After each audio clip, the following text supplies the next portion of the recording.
श्री हरि विष्णु भगवान की जय। चलिए सुनाते हैं बृहस्पतिवार की व्रत कथा। भारतवर्ष में एक प्रतापी और दानी राजा राज्य करता था। वह नित्य गरीबों और ब्राह्मणों की सहायता करता था। यह बात उसकी रानी को अच्छी नहीं लगती थी। वह न ही गरीबों को दान देती थी और न ही भगवान का पूजन करती थी और राजा को भी दान देने से मना किया करती थी। एक दिन राजा शिकार खेलने वन को गए हुए थे तो रानी महल में अकेली थी। उसी समय बृहस्पति साधु के वेश में राजा के महल में भिक्षा मांगने के लिए गया और भिक्षा मांगी। रानी ने भिक्षा देने से इनकार किया और कहा, हे साधु महाराज, मैं तो दान पुण्य से तंग आ गई हूँ। मेरा पति सारा दिन धन लुटाते रहते हैं। मेरी इच्छा है कि हमारा धन नष्ट हो जाए, फिर न रहेगा बांस न बजेगी बांसुरी। साधु ने कहा, देवी तुम तो बड़ी विचित्र हो। धन और संतान तो सभी चाहते हैं, पुत्र और लक्ष्मी तो पापी के घर भी होने चाहिए। यदि तुम्हारे पास अधिक धन है तो भूखे मनुष्यों को भोजन दो, प्यासों के लिए प्याऊ बनवाओ, मुसाफिरों के लिए धर्मशाला खुलवाओ। जो निर्धन अपनी कुंवारी कन्याओं का विवाह नहीं कर सकते उनका विवाह करा दो। ऐसा और कई काम हैं जिनके करने से तुम्हारे यश लोक में परलोक में फैलेगा। परंतु रानी पर उपदेश का कोई प्रभाव न पड़ा। वह बोली, महाराज आप मुझे कुछ न समझाएं, मैं ऐसा धन नहीं चाहती जो हर जगह बांटती फिरूं। साधु ने उत्तर दिया, यदि तुम्हारी ऐसी इच्छा है तो तथास्तु, तुम ऐसा ही करना। बृहस्पतिवार को घर को लीप कर पीली मिट्टी से अपना सिर धोकर स्नान करना, भट्टी चढ़ाकर अपने कपड़े धोना। ऐसा करने से आपका सारा धन नष्ट हो जाएगा।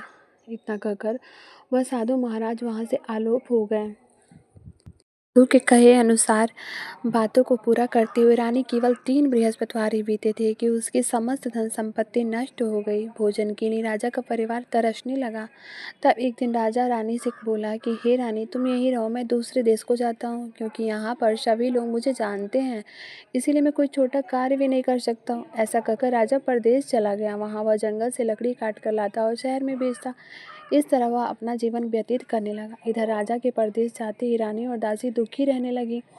एक बार जब रानी और दासी को 7 दिन तक बिना भोजन के रहना पड़ा तो रानी ने अपनी दासी से कहा, हे दासी, पास ही के नगर में मेरी बड़ी बहन रहती है, वह बड़ी धनवान है, तो उसके पास जा और कुछ ले आ ताकि थोड़ी बहुत गुजर बसर हो जाए। दासी रानी की बहन के पास गई। उस दिन गुरुवार था और रानी की बहन उस समय बृहस्पतिवार व्रत की कथा सुन रही थी। दासी ने रानी की बहन को अपनी रानी का संदेश दिया, लेकिन रानी की बड़ी बहन ने कोई उत्तर नहीं दिया। जब दासी को रानी की बहन से कोई उत्तर नहीं मिला तो वह बहुत दुखी हुई और उसे क्रोध भी आया। दासी ने वापस आकर रानी को सारी बात बता दी। सुनकर रानी ने अपने भाग्य को कोसा। उधर रानी की बहन ने सोचा कि मेरी बहन की दासी आई थी, परंतु मैं उससे बोली नहीं, इससे वो बहुत दुखी हुई होगी। सुनकर और पूजन समाप्त करके वह अपनी बहन के घर आई और कहने लगी, हे बहन, मैं बृहस्पतिवार का व्रत कर रही थी, तुम्हारी दासी मेरे घर गई थी, परंतु जब तक कथा होती है तब तक न उठते हैं और ना ही बोलते हैं, इसलिए मैं नहीं बोली। कहो दासी क्यों गई थी? रानी बोली, बहन तुमसे क्या छिपा है, हमारे घर में खाने तक को अनाज नहीं था। ऐसा कहते कहते रानी की आंखें भर आईं। उसने दासी समेत पिछले 7 दिनों से भूखे रहने तक की बात अपनी बहन को विस्तार पूर्वक सुना दी। रानी की बहन बोली, देखो बहन, भगवान बृहस्पति सबकी मनोकामना को पूर्ण करते हैं। देखो, शायद तुम्हारे घर में अनाज रखा हो। पहले तो रानी को विश्वास नहीं हुआ, पर बहन के आग्रह करने पर उसने अपनी दासी को अंदर भेजा तो उसने सचमुच अनाज से भरा हुआ उसे एक घड़ा मिल गया। यह देखकर दासी को बड़ी हैरानी हुई। दासी रानी से कहने लगी, हे रानी, जब हमको भोजन नहीं मिलता तो हम व्रत ही रोज करते हैं, इसीलिए क्यों न इनसे व्रत और कथा की विधि पूछ ली जाए ताकि हम भी व्रत कर सकें। तब रानी ने अपनी बहन से बृहस्पतिवार व्रत के बारे में पूछा। उसकी बहन ने बताया, बृहस्पतिवार के व्रत में चने की दाल व मुनक्का से विष्णु भगवान का केले की जड़ में पूजन करें तथा दीपक जलाएं, व्रत कथा सुने और पीला भोजन करें, इससे बृहस्पति देव प्रसन्न होते हैं। व्रत और पूजन विधि बताकर रानी की बहन अपने घर लौट आई। 7 दिन के बाद जब गुरुवार आया तो रानी और दासी ने व्रत रखा। गुड़साल में जाकर चना गुड़ लेकर आए, फिर उससे केले की जड़ तथा विष्णु भगवान का पूजन किया। अब पीला भोजन कहाँ से आए, इस बात को लेकर वो दोनों बहुत दुखी थे। चूँकि उन्होंने व्रत रखा था, इसीलिए बृहस्पति देव से उनसे प्रसन्न थे, इसीलिए वे एक साधारण व्यक्ति का रूप धारण कर 2 थालों में सुंदर पीला भोजन दासी को दे गए। भोजन पाकर दासी बड़ी प्रसन्न हुई और फिर रानी के साथ मिलकर भोजन ग्रहण किया। उसके बाद वे सभी गुरुवार को व्रत और पूजन करने लगी। बृहस्पति भगवान की कृपा से उनके पास फिर से धन संपत्ति आ गई, परंतु रानी फिर से पहले की तरह आलस्य करने लगी। तब दासी बोली, देखो रानी, तुम पहले भी इस प्रकार आलस्य करती थी, तुम्हें धन के रखने में कष्ट होता था, इस कारण सभी धन नष्ट हो गया। और अब जब भगवान बृहस्पति देव की कृपा से फिर तुम्हें धन मिला है तो तुम्हें फिर आलस्य होता है। रानी को समझाते हुए दासी कहती है कि बड़ी मुसीबतों के बाद हमने यह धन पाया है, इसीलिए हमें दान पुण्य करना चाहिए, भूखे मनुष्यों को भोजन कराना चाहिए और धन को शुभ कार्यों में खर्च करना चाहिए, जिससे तुम्हारे कुल का यश बढ़ेगा, स्वर्ग की प्राप्ति होगी और पितृ भी प्रसन्न होंगे। दासी की बात मानकर रानी अपना धन शुभ कार्यों में खर्च करने लगी, जिससे पूरे नगर में उसका यश फैलने लगा।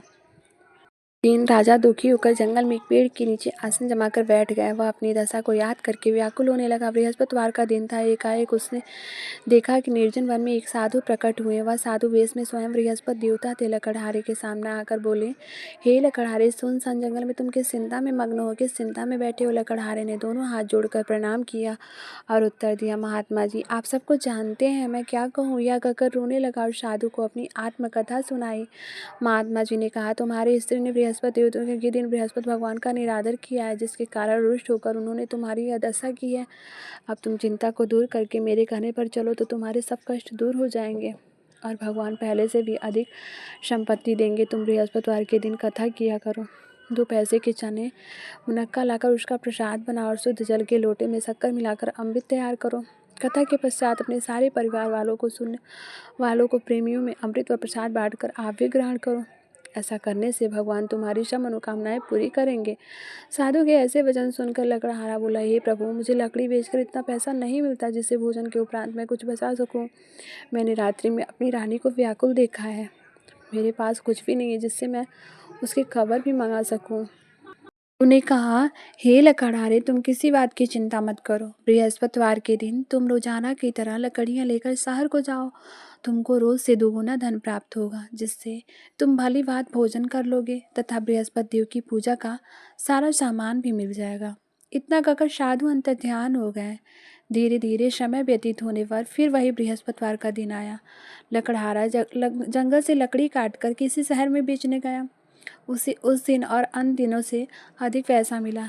राजा ने चना गुड़ आदि लाकर गुरुवार का व्रत किया। उस दिन से उसके सभी कलेश दूर हो गए। परंतु जब दोबारा गुरुवार आया, बृहस्पतिवार का व्रत करना भूल गया। इस कारण बृहस्पतिवार भगवान नाराज हो गए।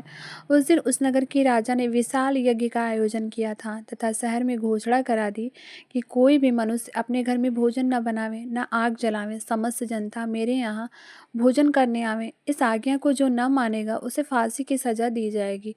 इस तरह की घोषणा संपूर्ण नगर में करवा दी गई। राजा की आज्ञा अनुसार शहर के सभी लोग भोजन करने गए, लेकिन लकड़हारा कुछ देर से पहुंचा, इसीलिए राजा उसको अपने साथ घर लिवा ले गए और ले जाकर भोजन करा रहे थे तो रानी की दृष्टि उस पर खूंटी पर पड़ी, जिस पर उसका नौलखा हार लटका हुआ था। वह हार वहां पर दिखाई नहीं दिया।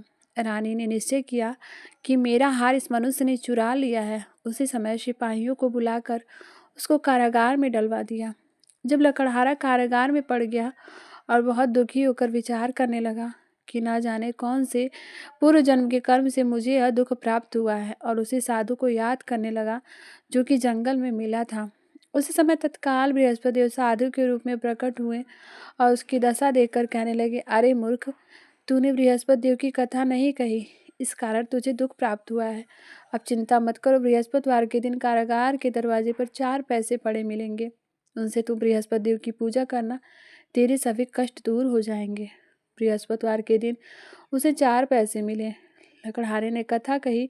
उस रात्रि को बृहस्पति देव ने उस नगर के राजा को स्वप्न में कहा, हे राजा, तुमने जिस आदमी को कारागार में बंद कर दिया है वह निर्दोष है, वह राजा है, उसे छोड़ देना। रानी की हार उस खूंटी पर लटका हुआ है। अगर तू ऐसा नहीं करेगा तो मैं तेरे राज्य को नष्ट कर दूंगा। इस तरह रात्रि के स्वप्न को देखकर राजा प्रातःकाल उठा और खूंटी पर हार देकर लकड़हारे को बुलाकर क्षमा मांगी तथा लकड़हारे को सुंदर योग्य वस्त्र आभूषण देकर विदा कर दिया। बृहस्पति देव की आज्ञा अनुसार लकड़हारा अपने नगर को चल दिया। राजा अपने नगर के निकट पहुंचा तो उससे बड़ा आश्चर्य हुआ। नगर में पहले से अधिक बाग, तालाब, कुएं तथा बहुत सी धर्मशाला, मंदिर आदि बन गए थे। राजा ने पूछा, यह किसका बाग और धर्मशाला है? तब नगर के सब लोग कहने लगे, यह सब रानी और बादी के हैं। तो राजा को बहुत आश्चर्य हुआ और गुस्सा भी आया। जब रानी ने यह खबर सुनी कि राजा आ रहे हैं तो उन्होंने बादी से कहा कि हे दासी, देख राजा हमको कितनी बुरी हालत में छोड़ गए थे, वह हमारी ऐसी हालत देखकर कहीं लौट न जाए। तू दरवाजे पर खड़ी हो जा। आज्ञा अनुसार दासी दरवाजे पर खड़ी हो गई। राजा आए तो उन्हें अपने साथ लिवा लाई। तब राजा ने क्रोध करके अपनी रानी से पूछा कि यह धन तुम्हें कैसे प्राप्त हुआ है। तब उन्होंने कहा, हमें यह सब धन बृहस्पति देव जी के प्रभाव से प्राप्त हुआ है। राजा ने निश्चय किया, 7 रोज बाद तो सभी बृहस्पति देव का पूजन करते हैं, परंतु मैं प्रतिदिन दिन में 3 बार कहानी तथा रोज व्रत किया करूंगा। अब हर समय राजा के दुपट्टे में चने की दाल बधी रहती तथा दिन में 3 बार कहानी कहता। एक रोज राजा ने विचार किया कि चलो अपनी बहन के यहाँ हो आवे। इस तरह निश्चय कर राजा घोड़े पर सवार हो अपनी बहन के यहाँ को चलने लगा। मार्ग में उसने देखा कि कुछ आदमी एक मुर्दे को लिए जा रहे हैं। उन्हें रोककर राजा कहने लगा, अरे भाइयों, मेरी बृहस्पतिवार की कथा सुन लो। वे बोले, लो, हमारा तो आदमी मर गया, इसको कथा को पढ़ी है। परंतु कुछ आदमी बोले, अच्छा कहो, हम तुम्हारी कथा भी सुनेंगे। राजा ने चने की दाल निकाली और जब तक कथा आधी हुई थी कि मुर्दा हिलने लगा, और जब कथा समाप्त हो गई तो राम राम करके वह मनुष्य उठकर खड़ा हो गया। आगे मार्ग में उसे एक किसान खेत में हल चलाता मिला। राजा ने उसे देख और उससे पूछा, अरे भैया, तुम मेरी बृहस्पतिवार की कथा सुन लो। किसान बोला, जब तक मैं तेरी कथा सुनूंगा तब तक 4 हराया जोत लूंगा। तू जा अपनी कथा किसी और को सुनाना। इस तरह राजा आगे को चलने लगा। राजा के हटते ही बैल पछाड़ खाकर गिर गए तथा किसान के पेट में बड़े जोर से दर्द होने लगा। उस समय उसकी माँ रोटी लेकर आई। उसने जब यह देखा तो अपने पुत्र से सब हाल पूछा। बेटे ने सभी हाल कह दिया तो बुढ़िया दौड़ी दौड़ी घुड़सवार के पास गई और उससे बोली कि मैं तेरी कथा सुनूंगी, तू अपनी कथा मेरे खेत पर चलकर ही कहना। राजा ने बुढ़िया के खेत पर जाकर कथा कही, जिसको सुनते ही वह बैल उठकर खड़े हो गए तथा किसान के पेट का दर्द भी बंद हो गया। राजा अपनी बहन के घर पहुंचा। बहन ने भाई की खूब मेहरबानी की। दूसरे रोज राजा प्रातःकाल जगा तो वह ये देखने लगा कि सब लोग भोजन कर रहे हैं। राजा ने अपनी बहन से कहा, ऐसा कोई मनुष्य नहीं है जिसने भोजन नहीं किया हो, मेरी बृहस्पतिवार की कथा सुन ले। बहन बोली, हे भैया, यह देश ऐसा ही है कि पहले यहाँ लोग भोजन करते हैं, बाद में कोई अन्य काम करते हैं। अगर कोई पड़ोस में हो तो देख आती हूँ। वह ऐसा कहकर देखने चली गई, परंतु उसे कोई ऐसा व्यक्ति नहीं मिला जिसने भोजन नहीं किया हो। अतः वह एक कुम्हार के घर गई जिसका लड़का बीमार था। उसे मालूम हुआ कि उनके यहाँ 3 रोज से किसी ने भोजन नहीं किया है। रानी ने अपने भाई की कथा सुनने के लिए कुम्हार से कहा। वह तैयार हो गया। राजा ने जाकर बृहस्पतिवार की कथा कही, जिसको सुनकर उसका लड़का ठीक हो गया। अब तो राजा की प्रशंसा होने लगी। एक रोज राजा ने अपनी बहन से कहा कि हे बहन, हम अपने घर को जाएंगे, तुम भी तैयार हो जाओ। राजा की बहन ने अपनी सास से कहा। सास ने कहा, हाँ चले जा, परंतु अपने लड़कों को मत ले जाना, क्योंकि तेरे भाई को औलाद नहीं है। बहन ने अपने भैया से कहा, हे भैया, मैं तो चलूंगी पर कोई बालक नहीं जाएगा। राजा बोला, जब कोई बालक नहीं चलेगा तब तुम ही क्या करोगी। दुखी मन से राजा अपने नगर को लौट आया। राजा ने अपनी रानी से कहा कि हम निर्वंशी राजा हैं, हमारा मुँह किसी को देखने का धर्म नहीं है और कुछ भोजन आदि नहीं किया। रानी बोली, हे प्रभु, बृहस्पति देव ने हमें सब कुछ दिया है, वो हमें औलाद अवश्य देंगे। उसी रात को बृहस्पति देव ने राजा से स्वप्न में कहा, हे राजा, उठ, सभी सोच को त्याग दे, तेरी रानी गर्भ से है। राजा की यह बात सुनकर बड़ी खुशी हुई। 9वें महीने में उसके गर्भ से एक सुंदर पुत्र पैदा हुआ। तब राजा बोला, हे रानी, स्त्री बिना बिना भोजन के रह सकती है, पर बिना बात कहे नहीं रह सकती। जब मेरी बहन आवे तो तुम उससे कुछ मत कहना। रानी ने सुनकर हाँ कह दिया। जब राजा की बहन ने यह शुभ समाचार सुना तो वह बहुत खुश हुई तथा बधाई लेकर अपने भाई के यहाँ आई। तभी रानी ने कहा, घोड़ा चढ़कर तो नहीं आई, गद्दा चढ़कर आई। राजा की बहन बोली, भाभी, मैं इस प्रकार न कहती तो तुम्हें औलाद कैसे मिलती। बृहस्पति देव ऐसे ही हैं, जैसे जिसके मन में जो कामनाएं होती हैं सभी को पूर्ण करते हैं। जो सद्भावना पूर्वक बृहस्पतिवार करता है एवं कथा पढ़ता है अथवा सुनता है, दूसरों को सुनाता है, बृहस्पति देव उसकी सभी मनोकामना पूर्ण करते हैं। भगवान बृहस्पति देव उसकी सदैव रक्षा करते हैं। जो मनुष्य संसार में मनुष्य सद्भावना से भगवान जी का पूजन व व्रत सच्चे हृदय से करते हैं, उनकी सभी मनोकामनाएं पूर्ण होती हैं।